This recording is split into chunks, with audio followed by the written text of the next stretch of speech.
Hello and welcome to all dear students in the form of mathematics. तो बच्चों, आज के लेक्चर में हम अध्ययन करेंगे आसन्न कोण, कोणों का रैखिक युग्म, शीर्षाभिमुख कोण और प्रतिच्छेदी एवं अप्रतिच्छेदी रेखाएं।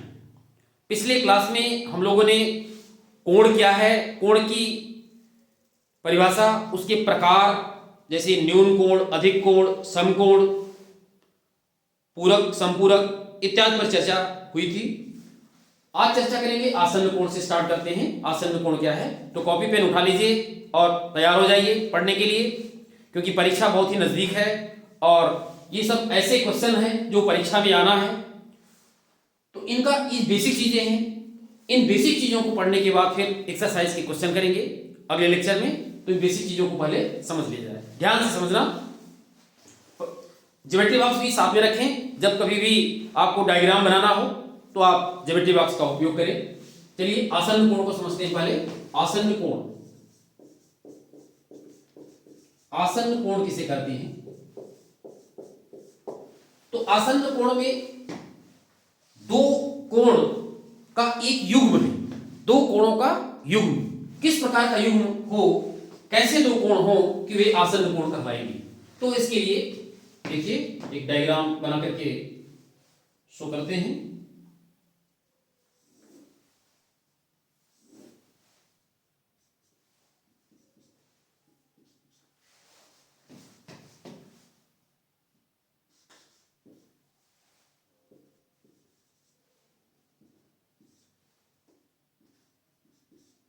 ये देखिए यहां पर ये इस कोण को पढ़ें आप। इस कोण का नाम क्या होगा? BAC। और इस वाले कोण को पढ़ें, नीचे वाला कोण DAC। दो कोण आपको दिखाई दे रहे हैं। इन दो कोणों की क्या विशेषताएं हैं? सबसे पहले तो आप ये समझ लें कि जैसे एक कोण होता है, एक कोण, तो इस कोण को बनाने में दो किरण या दो रेखाएं या दो रेखाखंड यूज होते हैं। तो इनको हम बोलते हैं क्या? कोण की भुजाएं।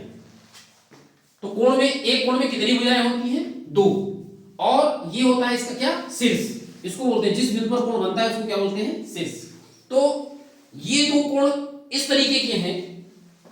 यहां पर ऊपर एक जो कोण बना है और नीचे, दोनों कोणों का शीर्ष बिंदु कहां है? एक ही जगह, उभयनिष्ठ। इन दो कोणों की विशेषताएं पहले आपको समझना है। इन दो कोणों की क्या विशेषताएं हैं? एक कोण ऊपर है जिसका नाम क्या है? BAC। और दूसरा कोण नीचे है DAC। इन दोनों कोणों का यदि हम अलग अलग बात करें तो BAC का शीर्ष क्या है? A। और DAC ये जो कोण है इसका भी शीर्ष क्या है? ये। तो इन दोनों कोणों का जो शीर्ष है वो क्या है? उभयनिष्ठ है। पहली बात। दूसरी बात, आप देखिए AC भुजा, AC भुजा ऐसी भुजा है जो दोनों कोणों को बनाने में प्रयुक्त हो रही है। ऊपर वाले कोण को बनाने में भी AC और नीचे वाले कोण को बनाने में भी AC प्रयुक्त हो रही है। तो इस भुजा को यहां पर हम क्या बोलेंगे? दोनों कोणों के लिए क्या है? ये उभयनिष्ठ, उभयनिष्ठ भुजा, AC उभयनिष्ठ भुजा। तीसरी बात, जो भुजाएं उभयनिष्ठ नहीं है वो कौन कौन सी भुजाएं हैं? देखिए जैसे AB भुजा है, ये उभयनिष्ठ नहीं है। AD भुजा है, ये उभयनिष्ठ नहीं है। तो ये दोनों कोण या कोई भी दो कोण आसन्न कब कहलाते हैं? जब पहली कंडीशन, दोनों कोणों का जो शीर्ष है वो उभयनिष्ठ होना चाहिए। पहली कंडीशन, दोनों कोणों का शीर्ष क्या होना चाहिए? उभयनिष्ठ होना चाहिए। जैसे यहां पर A, दोनों कोणों का शीर्ष है और ये उभयनिष्ठ है। पहली कंडीशन होगी। दूसरी कंडीशन क्या होनी चाहिए? एक भुजा उभयनिष्ठ होनी चाहिए। एक भुजा उभयनिष्ठ होनी चाहिए। तो यहां पर है AC भुजा उभयनिष्ठ है, दूसरी कंडीशन होगी। तीसरी कंडीशन क्या है? जो भुजाएं उभयनिष्ठ नहीं है वो उभयनिष्ठ भुजा के विपरीत ओर होनी चाहिए। जो भुजाएं उभयनिष्ठ नहीं है, जैसे AB भुजा उभयनिष्ठ नहीं है और AD भुजा उभयनिष्ठ नहीं है, तो ये AC के विपरीत ओर है कि नहीं?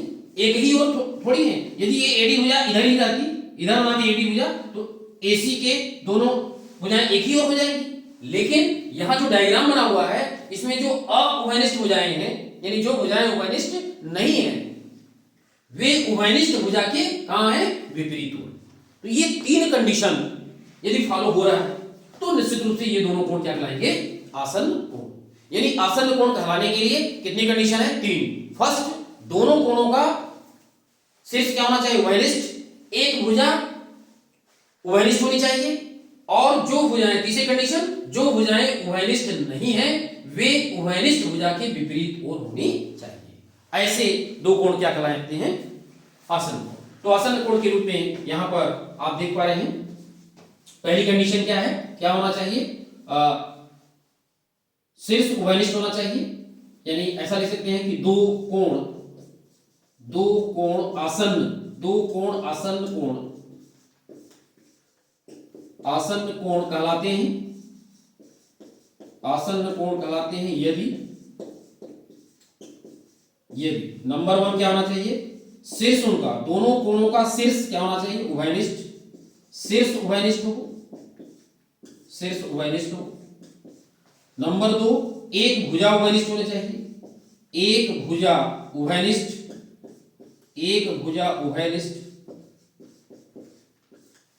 और तीसरी कंडीशन क्या है? जो भुजाएं उभयनिष्ठ नहीं है, यानी अउभयनिष्ठ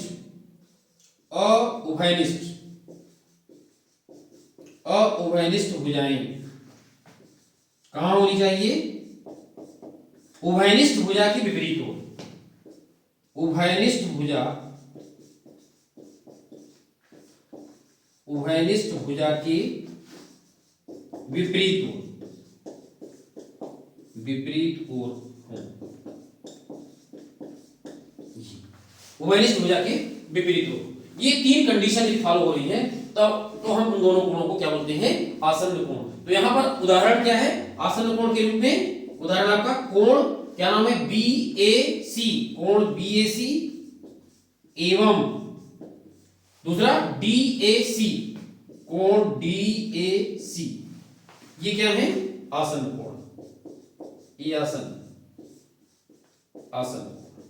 इस तरीके से आपको आसन्न कोण समझना है। यदि यहीं पर हम क्वेश्चन पूछ दें कि ऊपर वाला कोण BAC और पूरा कोण BAD, समझिए अब हम किसको बोल रहे हैं? ये एक कोण ऊपर है इस कोण, और दूसरा कोण हम ले रहे हैं पूरा BAD, ये को क्या ये आसन्न कोण कहलाएगी कि नहीं कहलाएगी? अब देखिए आप ध्यान से, इस कोण को बनाने वाली भुजाएं कौन सी हैं? एक भुजा ये हो गई और एक भुजा ये हो गई। फिर समझिए पूरे बड़े वाले कोण को बनाने की भुजाएं कौन कौन सी हो गई? एक भुजा ये वाली हो गई और एक भुजा ये वाली हो गई। तो इसमें शीर्ष तो ठीक है, पहली कंडीशन फॉलो हो रही है, दोनों का शीर्ष क्या है? उभयनिष्ठ A है। एक भुजा उभयनिष्ठ भी है, कौन सी? ये वाली भुजा। AB भुजा दोनों में आ रही है। ऊपर वाला जो कोण है उसमें भी AB भुजा है, और पूरा जब बड़ा कोण लेते हैं, पूरा फुल कोण लेते हैं यहां से यहां तक, तो उसमें भी ये भुजा आई AB। यानी एक भुजा उभयनिष्ठ है, दूसरी कंडीशन भी फॉलो हो रही है। लेकिन तीसरी कंडीशन क्या कहती है कि जो भुजाएं उभयनिष्ठ नहीं है, देखिए यहां पर ये वाली भुजा यानी AD और कौन सी भुजा? AC, ये दोनों भुजाएं क्या है? अउभयनिष्ठ। और ये उभयनिष्ठ भुजा की एक ही ओर स्थित है। यहां पर उभयनिष्ठ भुजा क्या है? AB, और इस उभयनिष्ठ भुजा की एक ही ओर ये दोनों रेखाएं स्थित हैं, और इसलिए तीसरी कंडीशन का पालन नहीं हो रहा है। इसलिए ये छोटा वाला कोण और पूरा बड़ा कोण ये आसन्न कोण नहीं। देख क्लियर हो गया आसन्न कोण के बारे में? ये कॉन्सेप्ट काफी महत्वपूर्ण है। क्लियर? राइट। अब चलते हैं कोणों का रैखिक युग्म, इस पर थोड़ी चर्चा करते हैं। कोणों का रैखिक युग्म ये आसन्न कोण से लगा हुआ है। आप एक चीज का और ध्यान देंगे, यहां पर ये जो पूरा कोण है, पूरा फुल कोण, ये इन दोनों छोटे छोटे जो आसन्न कोण है, इन दोनों कोणों के योगफल के बराबर। यानी एक कंडीशन, एक फार्मूला और लिख सकते हैं आप, BAD पूरा फुल एंगल कोण BAD, ये किसके बराबर होगा? BAC, कोण BAC प्लस DAC, कोण DAC। ये आसन्न कोण के लिए ये अभी बना, यानी दोनों का जो योग है, दोनों का योग वो पूरे कोण के बराबर, ऐसा लिख सकते हैं। कोणों का रैखिक युग्म, इसको लेते हैं इस पॉइंट को।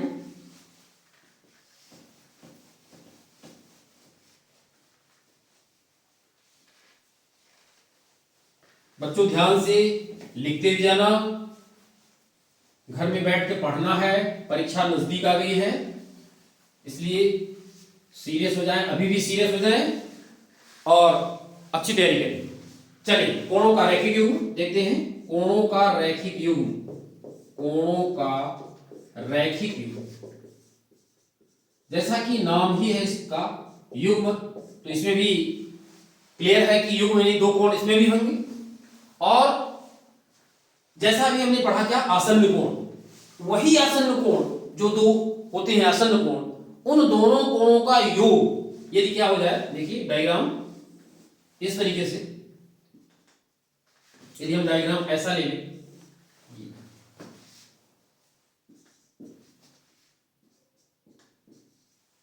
यदि डायग्राम इस तरीके से ले लें तो आप कह सकते हैं कि इधर वाला जो कोण है और ये दो कोण, ये आसन्न कोण है कि नहीं, पहले ये क्लियर कर लें कि ये आसन्न कोण है कि नहीं। तो चूंकि इधर का जो कोण बना हुआ है उसका भी शीर्ष ए है, इधर जो कोण बना हुआ है यानी BAD, इसका भी शीर्ष क्या है, ए, दोनों का शीर्ष ओवेनिष्ठ है। एक भुजा AD ऐसी है जो दोनों कोणों को बनाने में प्रयुक्त हो रही है, ये वाला कोण भी बन रहा है AD से और ये वाला कोण भी AD से बन रहा है, तो AD क्या होगी, उभयनिष्ठ हो गया।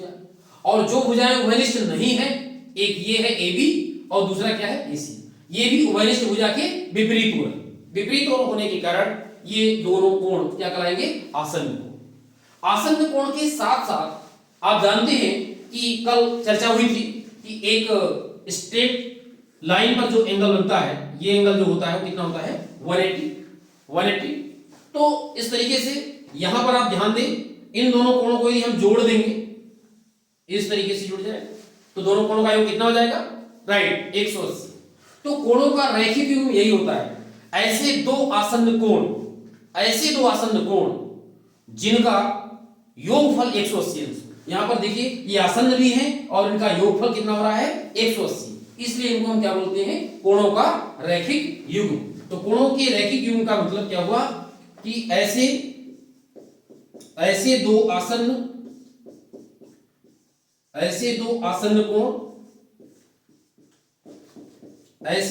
कोण जो या जिनका योगफल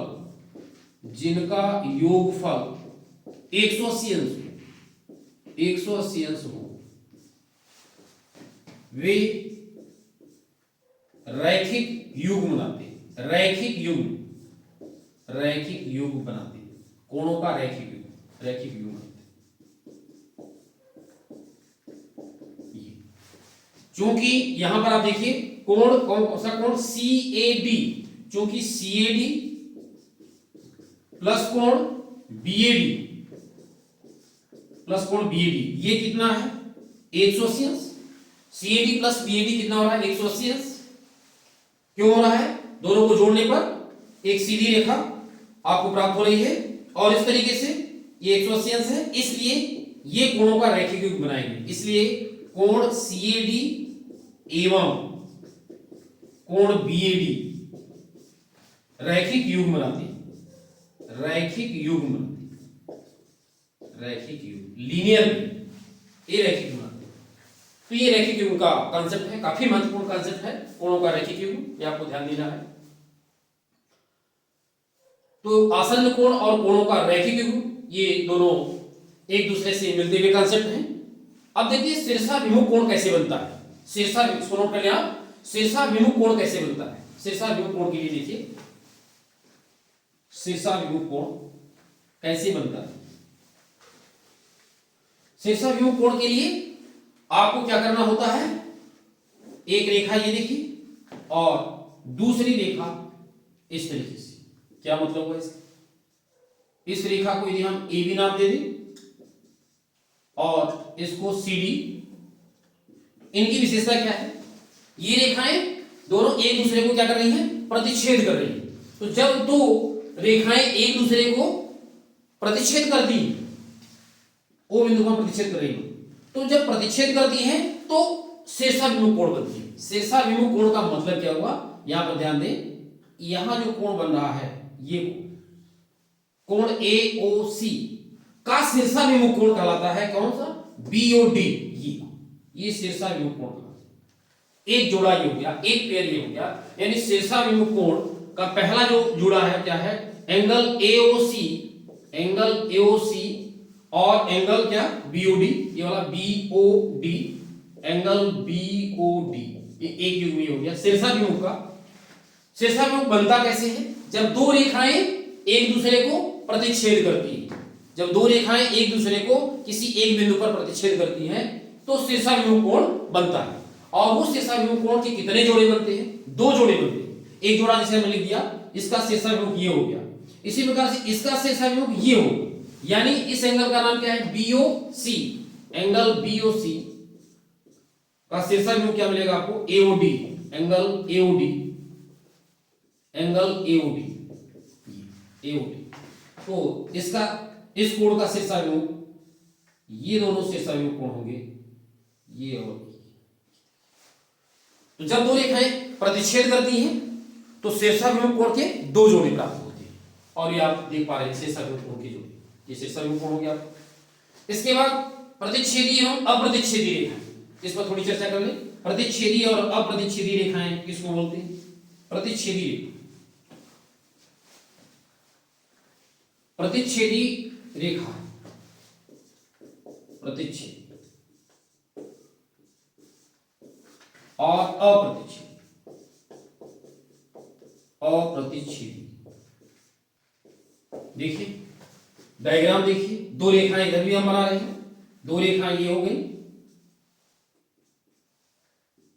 दो रेखाएं O पॉइंट ये हो गया, PQ, ये PQ है और ये मान लीजिए RS है, PQ RS। और दो रेखाएं हम यहां भी बना रहे हैं, दो रेखाएं यहां भी बना रहे हैं। ये देखिए, इसका नाम मान लीजिए AB है और इसका नाम CD, AB और CD, AB और CD हो गई, ये PQ RS। इन दोनों में आप देखिए कि क्या इनकी विशेषताएं हैं।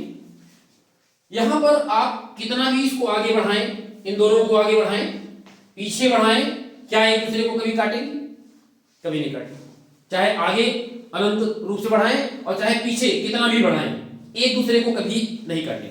तो ऐसी रेखाओं को हम बोलते हैं क्या, अप्रतिच्छेदी, अप्रतिच्छेदी, जो एक दूसरे को कभी नहीं काटती। ऐसी दो रेखाएं जो एक दूसरे को कभी नहीं काटती हैं उनको हम बोलते हैं क्या, अप्रतिच्छेदी रेखाएं।